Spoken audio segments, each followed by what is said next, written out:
که ستاسو ماشوم یا د چا هم ماشوم خاورې خوري یا د ماچسو تیلي خوري یا په دیواله پورې کم رنګونه وي هغه خوري، یعنی مطلب دا دی چې داسې څیزونه هغه خوړل شروع کړي چې کم د خوراک څیزونه نه وي او خطرناک وي د صحت دپاره. نو تاسو ته دا پته شته چې دا د څه د وجې خوري او د دې علاج څه دی. نو دې ته موږ په میډیکل کې پایکا ډیسورډر وایو، یعنی دا یو قسم داسې بیماري ده چې کله د ماشوم په وجود کې دننه د وینې کموالی راشي، کم ته چې آیرن ویلی شي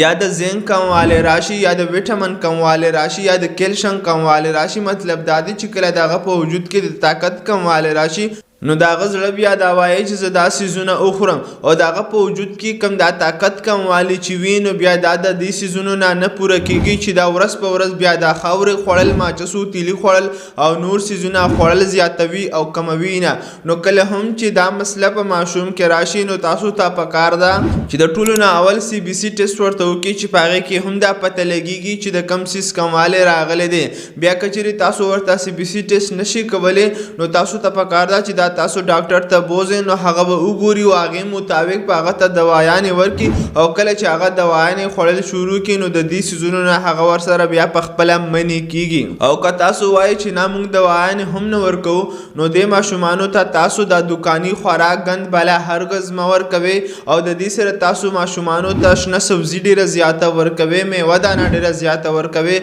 او کومه خشکه میوه چې دا هغه ورکوئ چې د دې سره هم دا څیزونه بیا پرېږدي، ځکه چې د هغوی په وجود کې کم د طاقت کموالی راغلی وي، کم د دې څیزونو کموالی راغلی وي نو هغه چې د هغوی په وجود کې پوره شي نو بیا دا خاورې خوړل، ماچسو تیلي خوړل یا نور ګند بالا خوړل دا څیزونه بیا هغه په خپله پرېږدي.